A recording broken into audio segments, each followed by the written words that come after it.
Hey, I'm Lawrence McLean, and I'm not exactly the first and foremost authority on anything weather radio related, but as someone who's held and has several different hobbies, I'd like to bring up something I want to say to, your newbies and whatnot who are just getting into the thing. I've got 3 observations I have noticed. And number 1 is that, look, it doesn't matter what radios you have.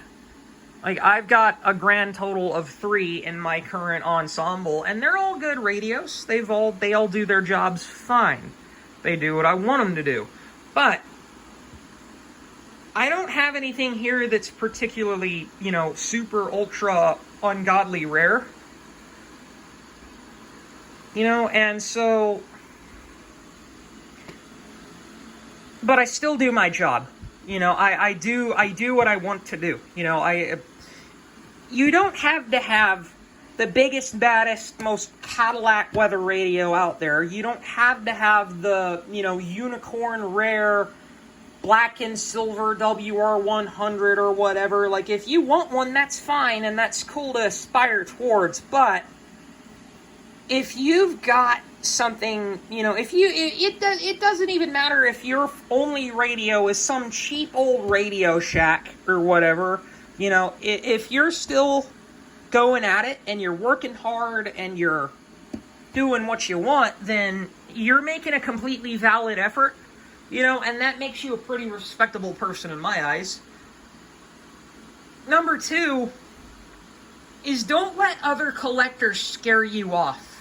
I know a lot of people can get real disheartened when they finally find something super rare and it gets snatched out from under them. My buddy Thomas, the owner of this channel, is my case in point. He has lusted after one of these pieces of junk. This is a version 3, and I'm working on diagnosing it right now. He absolutely lusts after one of these that is black and silver. And whilst he, looks for those and all, he finds one on eBay for like some ridiculous price, like is super cheap. So he goes to nab it, and as soon as he hits the buy it now button, it says, sorry, this item is unavailable. And immediately afterwards, this kid must not be older than 14, gets on the Facebook group and just starts bragging. Just, look what I got, guys, look what I got, look at me. I've always been, I was raised pretty modest, I cannot stand a bragger. I've never been able to. Excuse me. I cannot stand a bragger. I've never been able to, because, you meet people like that, and then it's always just about, oh, look what I did, look at me, look at me, look at me, look at me, validate me, and just, I've never been able to stand people like that, so, that's one of my biggest pet peeves. And my point here being is, when you come across people like that, or something like that happens to you, don't let it scare you off from the whole hobby, because, until that point, you were doing just fine.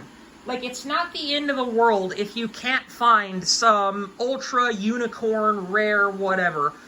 And the way I look at it, nothing's truly rare.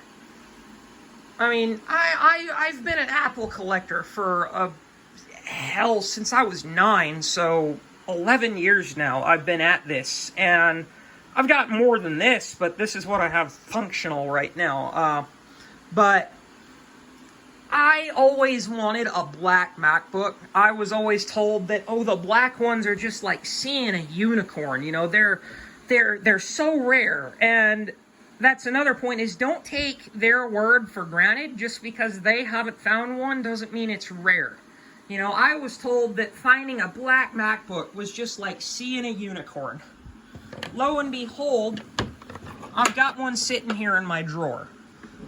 And so, I walk in after I was told that, they're so rare. I go into a pawn shop And I kid you not, there are 7 of them sitting up on the shelf. You know, and so nothing is truly rare, you know, but also Rome wasn't built in a day, so don't expect to just waltz in somewhere and find something, you know, materialize out of the mist, you know, so temper your expectations. Now, the reason I'm saying that is because if you don't do that, your hobby is going to feel like a pain in the ass. You know, and that's what you don't want. You get into a hobby because it's something you enjoy and it's something you want to do. But as soon as you start letting it get you down, you know, you're going to get saltier and saltier and saltier, and you're just going to develop this deep-rooted hatred for your fellow collectors and whatnot. And I've seen it happen in many people. And so, you know, like, do your hobby because you enjoy it, and don't let other people and your inability to find something get you down. Like, you're going to get there in the end. You will, and it's all going to be okay. Number 3 that I really wanted to bring up too is don't let people be an ass to you. I've read comments on here, and I've deleted comments on here, where people are like, oh, you don't live in that area, you can't count that alert. Oh, you don't live there, you can't count that alert. Oh, you can't count it, you can't count it. I can do whatever I like. You know, it's my channel, not yours. You're not my dad. You know, I'm going to count it because I'm the one who caught it.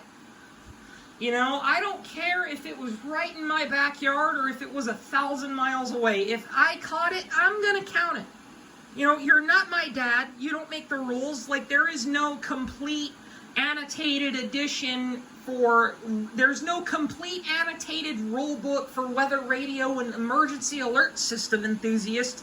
You do you. If you catch something and you want to count it, you do it. You know, like, you do what you want. Like, it does not matter what other people think. You're doing it because you enjoy it. Anyway, that's all I really wanted to say to y'all today. Just, if you're new to it, or if you're old to this, like, if you've been here a minute or two and you still haven't found something, you know, super ultra rare, then good luck. Like, you're gonna get there. You're gonna get there. Chill out. And it's all going to be okay. Don't get scared off from your hobby. You know, because when nobody gets into a hobby because it's so competitive and it's so this and it's so that, then that hobby, that whole craft is just going to fade into obscurity, never to be seen again. Don't let it end with you. See you on the next video.